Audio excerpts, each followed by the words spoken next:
Then came the day of unleavened bread, on which the Passover lamb had to be sacrificed. Jesus sent Peter and John, saying, "Go and make preparations for us to eat the Passover." "Where do you want us to prepare for it?" they asked.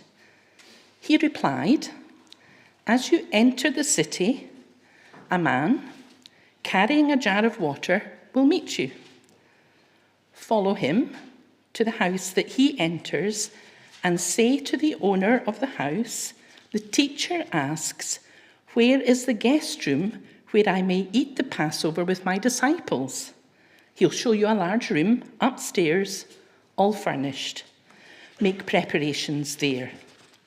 They left and found things just as Jesus had told them. So they prepared the Passover. When the hour came, Jesus and his apostles reclined at the table. And he said to them, "I have eagerly desired to eat this Passover with you before I suffer. For I tell you, I will not eat it again until it finds fulfillment in the kingdom of God." After taking the cup, he gave thanks and said, "Take this and divide it among you. For I tell you, I will not drink again from the fruit of the vine until the kingdom of God comes." And he took the bread. He gave thanks and broke it and gave it to them, saying, "This is my body given for you. Do this in remembrance of me." In the same way, after supper, he took the cup, saying, "This cup is the new covenant in my blood, which is poured out for you. But the hand of him who is going to betray me is with mine on the table. The Son of Man will go as it has been decreed, but woe to that man who betrays him."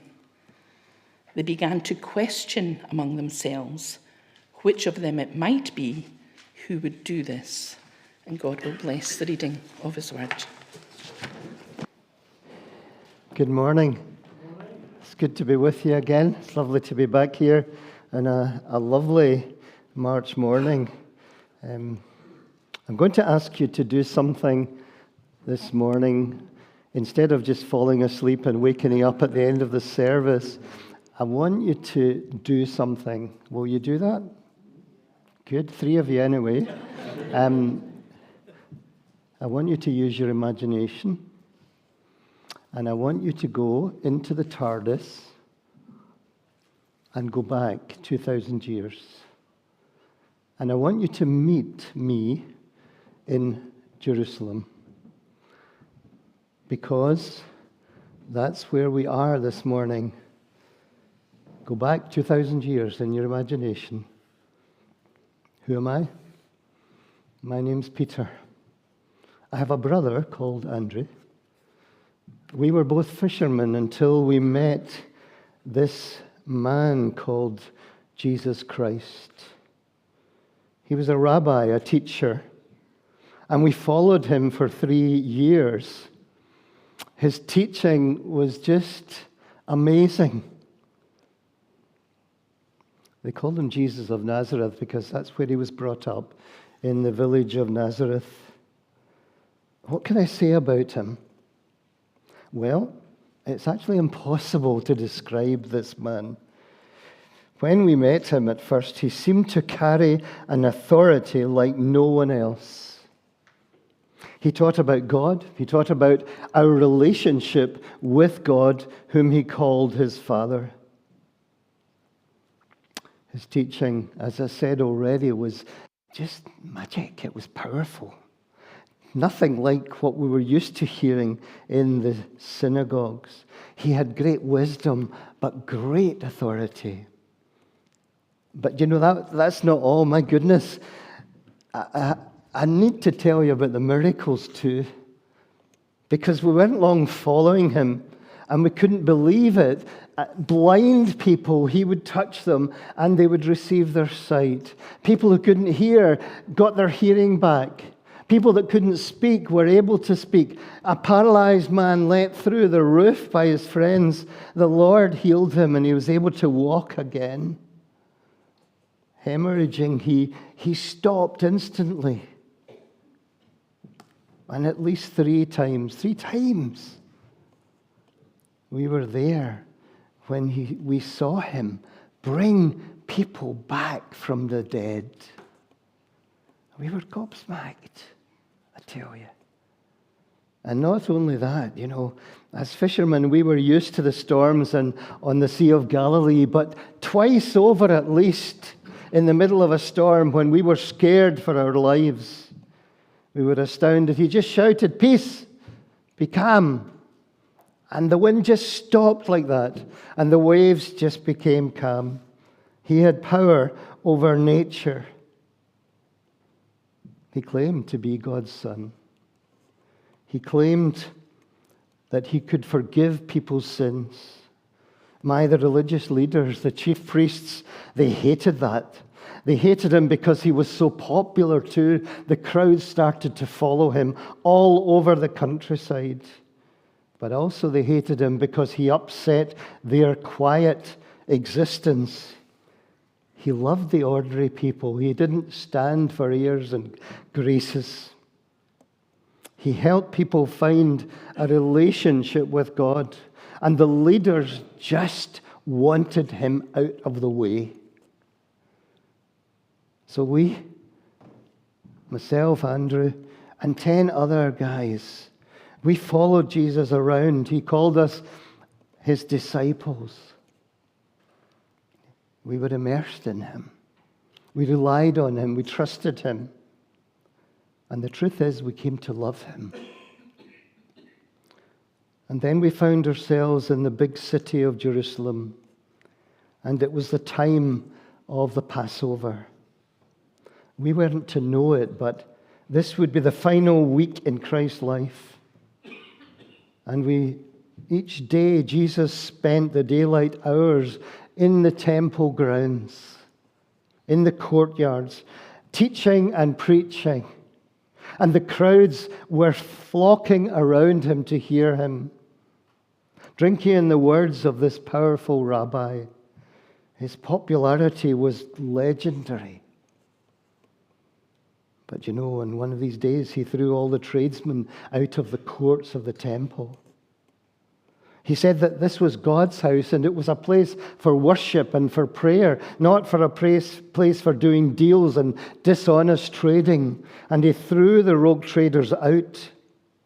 He was so angry that day. He tipped over their tables and ushered them out of the temple. My goodness, the priests, they were raging at Jesus. How dare he do that in their territory?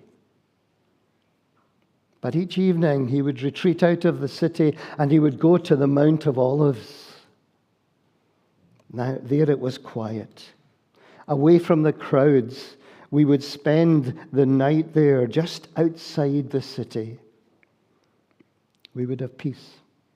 And Jesus would teach us. He would allow us to relax, and we learned more and more about him and about his Father in heaven. Now, you need to understand, folks. You need to understand that the tensions in the city were high because of Jesus, but not only because of that, because this was the beginning of the 7-day feast of unleavened bread. It was about to start. The first day would be the Passover on the Friday. And when we Jews celebrated the Passover, we were remembering what God did when he took our people who were slaves in Egypt, had been for 400 years, took us out of Egypt miraculously under the leadership of Moses. And the Passover celebrated that. And so this was the feast time. A famous theologian said this: the preparations for the Passover were elaborate. Roads were repaired. Bridges were made safe. Wayside tombs were whitewashed lest the pilgrim would fail to see them and so touch them and become unclean. And for the weeks before, the story of the Passover and its meaning was a subject of teaching in the synagogues. 2 days before the Passover, there was every house a ceremonial search for leaven. The householder would take a candle and go into every nook and cranny of every room, getting rid of any particle of leaven, and it was thrown out. Every male Jew who was over the age of responsibility and who lived within 15 miles of the city had to go to the Passover each year. If they lived further away, it was the ambition of every Jewish man to attend the Passover at least once in his lifetime, no matter where he lived. And so, vast numbers attended each year. So the city population was enormously increased. Now, you'd ask me how many people lived in Jerusalem in my day. Well, probably between about 50 and 60,000 people. But on the Passover, there would be about 180,000 people there. The population would treble. And the Roman soldiers who were in charge, they became fearful lest there would be riots. So the garrisons were brought in from surrounding areas to go into the city. So tensions were high between the Jews and between the Romans and between the religious leaders and Jesus.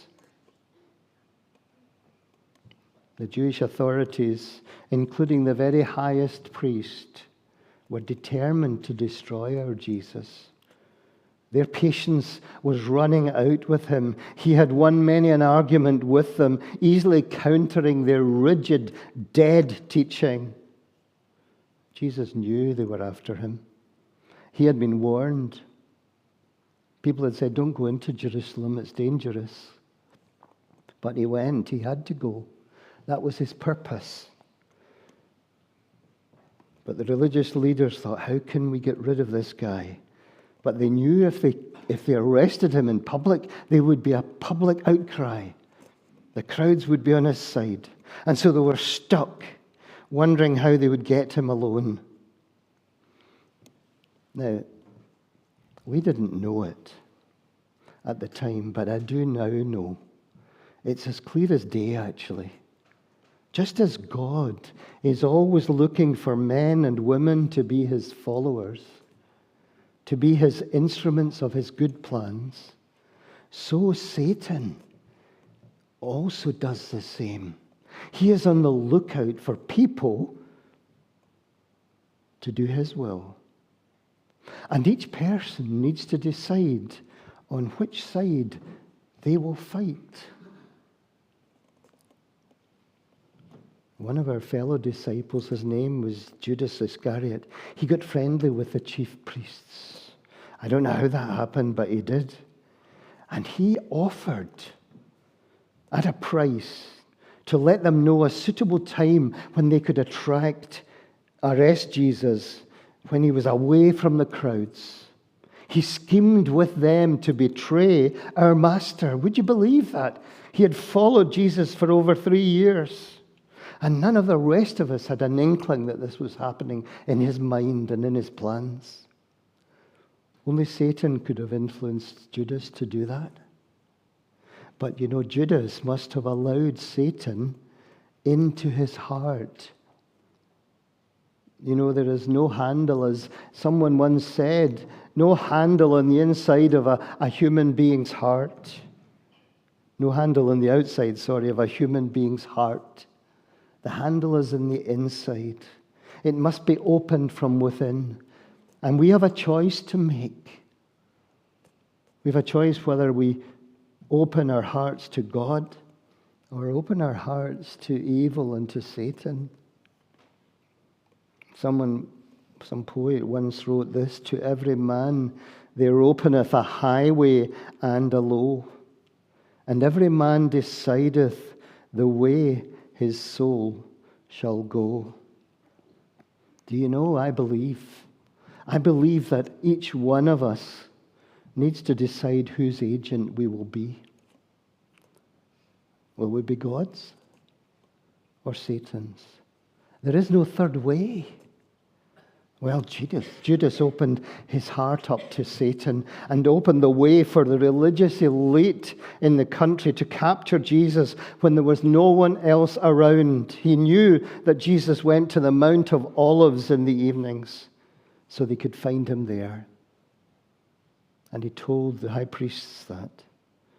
And they were over moon that they had the information where they could quietly, away from the crowds, get a hold of Jesus. Can you believe the treachery of this man? Turned his back on the Lord. What a traitor. And he was paid handsomely for his efforts. And all that happened to Jesus after that was caused by this man's awful treachery.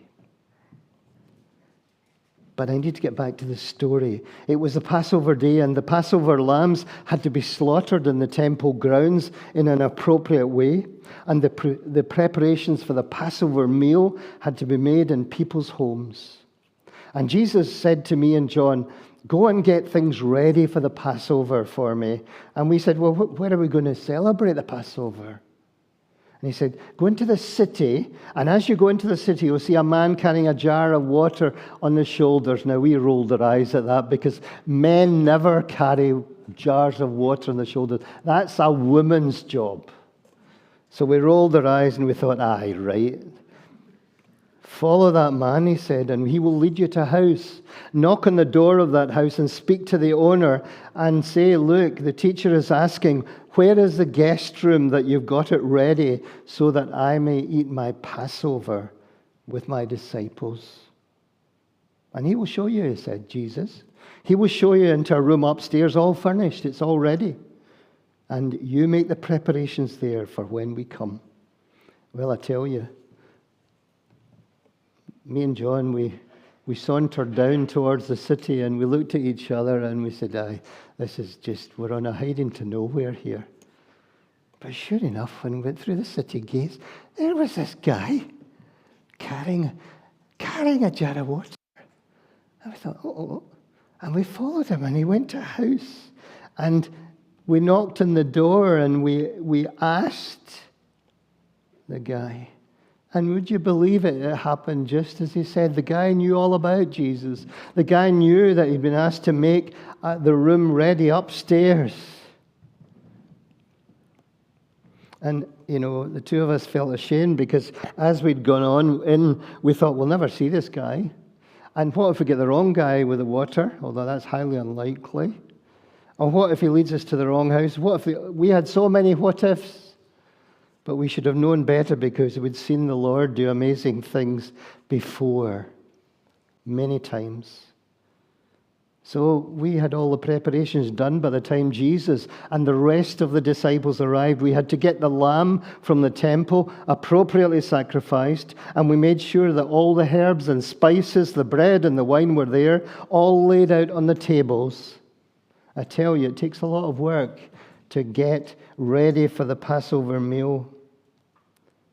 The bread, it reminds us of the unleavened bread that the Israelites took with them when they left Egypt. They didn't have time to let the leaven rise the bread, so they took unleavened bread with them. It was also easier to carry because it was flat. It also reminds us of the manna that the Lord supplied every morning for 40 years.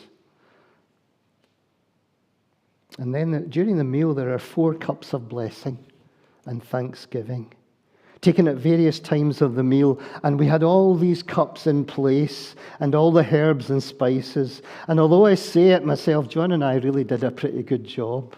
I think our wives would have been quite proud of us, really. We lay on cushions around the table. The table was very low. And somehow we knew that this was different. That this, instead of being a joyful, happy celebration, was a solemn occasion. Trouble, tension, fear was in the air. And Jesus started to speak as he often did. And he told us this. He says, listen, guys, I have been longing to eat this Passover meal with you. Do you realize I'm going to suffer very soon and suffer terribly? And this will be the last time that we sit down and have a Passover meal together before what it means is actually fulfilled in real life before your eyes. So please eat with me, for this is unbelievably important and special.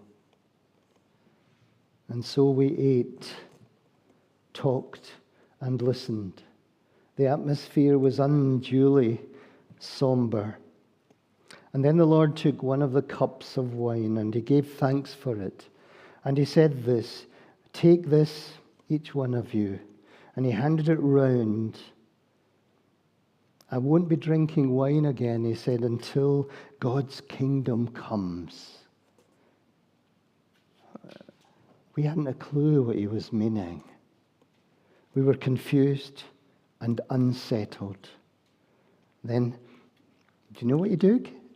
He took the hold of the bread and he gave thanks for it and he broke it into pieces and he handed it round. Now that was normal. But then he said, when you take this bread, you are looking back, he said.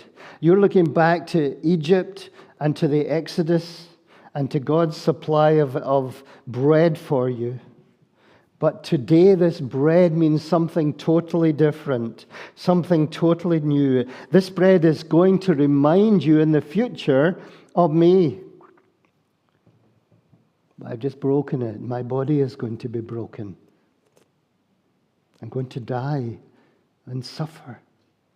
And it is given for you. My life will be poured out for you.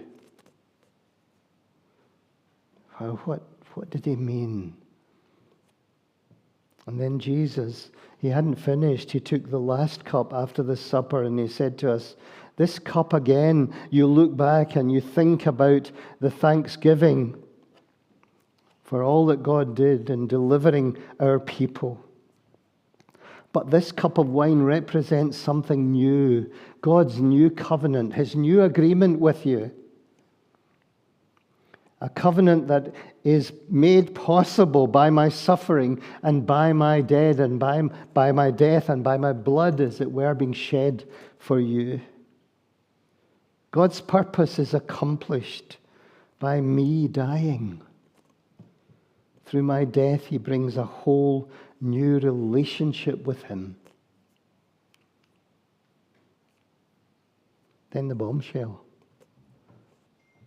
One of you here, he said, one of you here at this table is planning to betray me. Jesus knew about Judas all along. But he said this, but God is in control. The Son of Man, that's me, says Jesus, will die as God has decreed. This is God's purpose.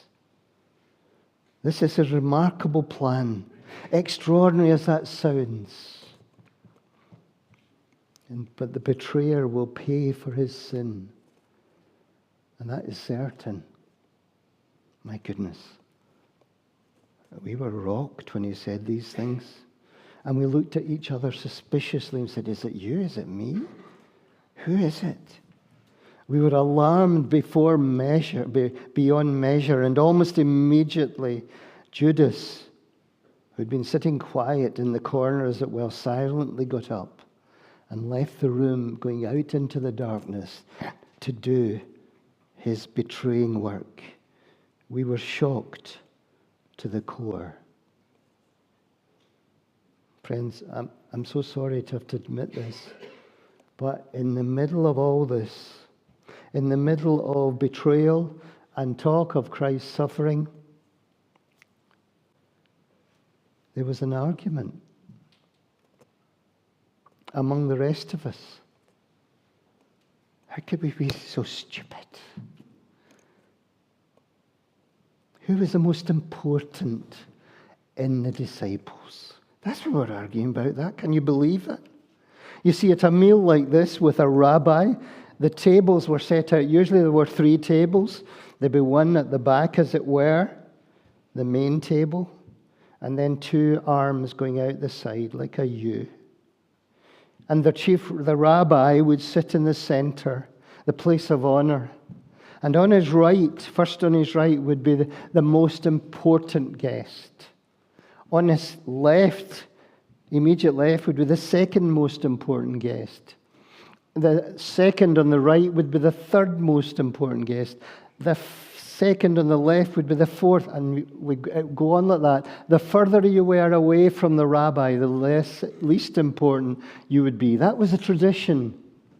So if you found yourself at the end, you were the least important. That's the way that society did it. And that's why we were arguing, you know. So stupid, isn't it? Some of us didn't like where we were sat. Our name place wasn't where we thought it should be.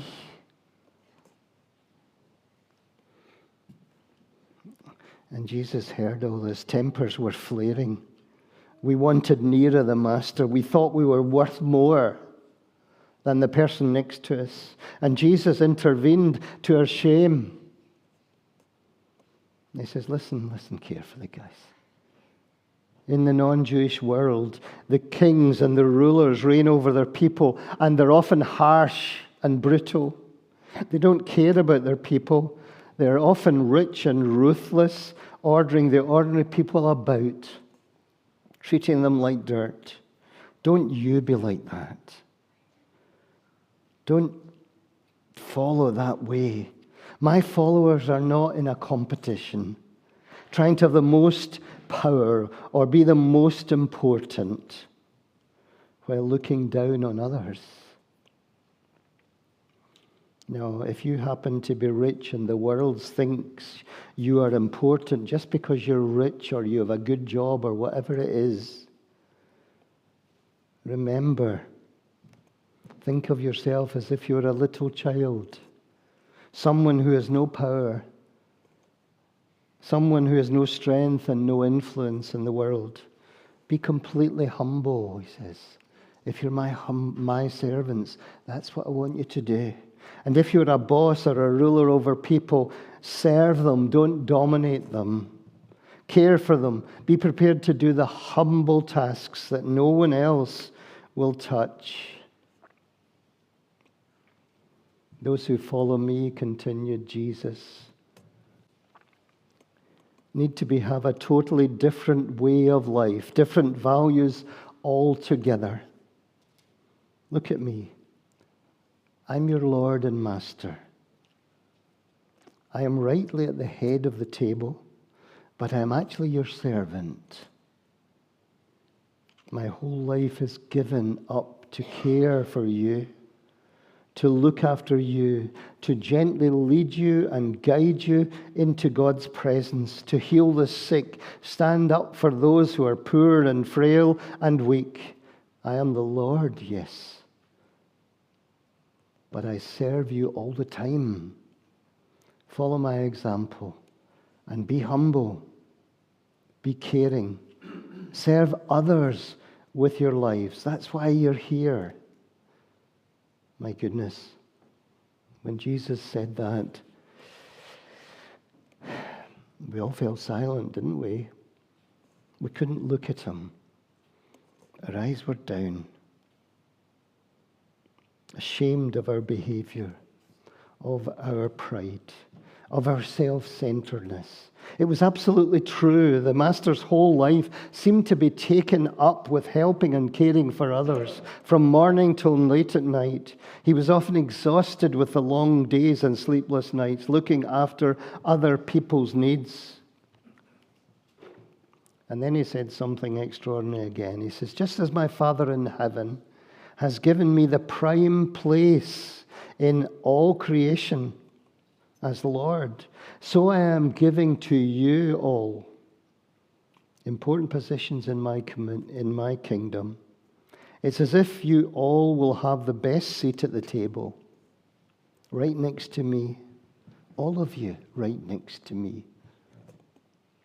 Having others serve you the best of food, as it were.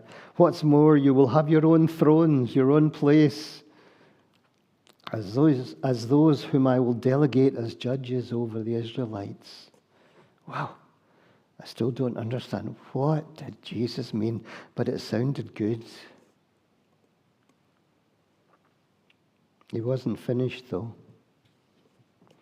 He had so much more to teach us, this Jesus. For we had so many self-centered and wrong attitudes. It was as if he knew his time on earth was limited, was short, and he wanted to pack everything into these last few hours, leaving us a lasting message. And then he turned and he looked straight at me. He said, Simon, Simon, just as Satan has entered into Judas to lead him to betrayal, so the same Satan is attacking you. He wants to desperately ensnare all of you 11, and particularly you, Simon, will be attacked by him. But you know, Simon, I've been praying for you.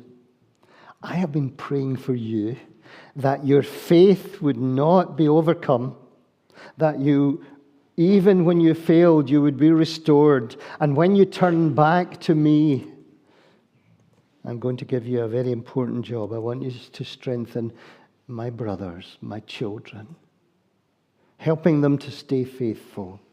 That's your task. Well, I didn't like that, did I? I didn't want to accept that I would be tempted to betray Jesus. That was unthinkable in my mind. Something I definitely wouldn't do. I would stick by him through thick and thin. Nothing would stop me, and I said as much. I protested, Lord, even if you're imprisoned, even if you're executed, I'll go to prison with you, and I will be executed with you.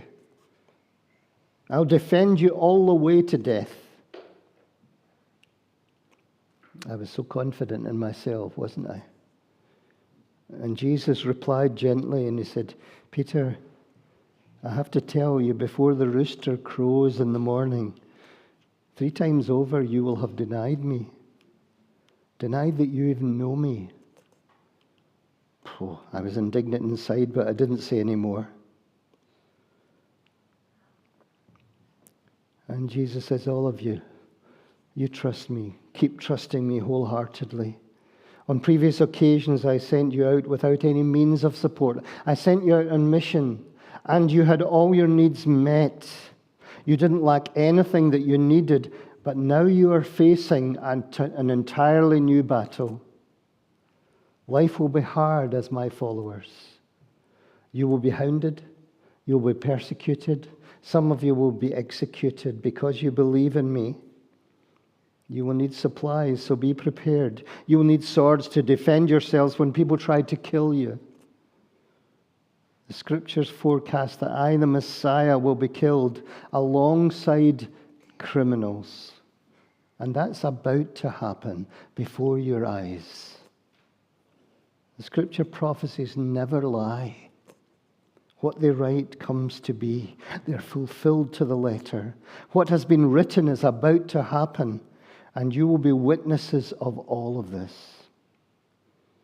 This was the plan all along. That's why I left heaven to come to earth. So be prepared. As followers of me, you will be in danger. In this world, you will have trouble, but I have overcome the world. That's my story, folks. That's where we were in Jerusalem that evening. We would never be the same again. So what can you and I in the 21st century learn from this story? Satan's out to get you if you're a follower of Christ. As soon as you start following Christ, he will be after you. His aim is to destroy or defeat every Christian man or woman. You are his target, and you need to be on guard. Christ asks us, secondly, to remember him. Take the bread and the wine. You've got communion this evening. And he says, I want you there.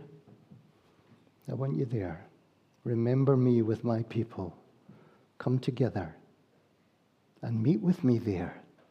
Because the wonderful thing about communion is this: you're not just remembering something in the past, you are meeting with a person about whom it's all centered.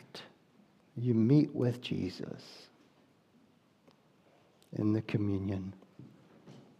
As Christ's followers, if you claim to be a Christian, you're called to serve others. You're not here for your own sake.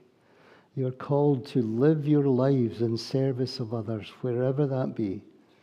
In your neighborhood, in your family, with your friends, in your clubs, in your jobs, wherever it is in the church, to serve. You're not to come in here and just sit down and say, I wonder what people are going to do for me today. You should be coming in here and saying, Lord, what can I do for the people in here today? What have you got for me to do? Who do you want me to serve? Who do you want me to speak to encourage? Don't come here just to get.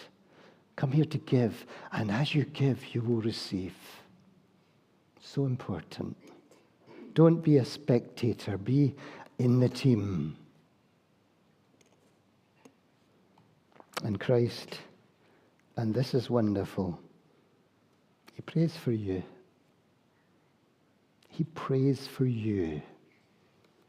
He is interceding for you in heaven right now. He knows your problems. He knows your difficulties.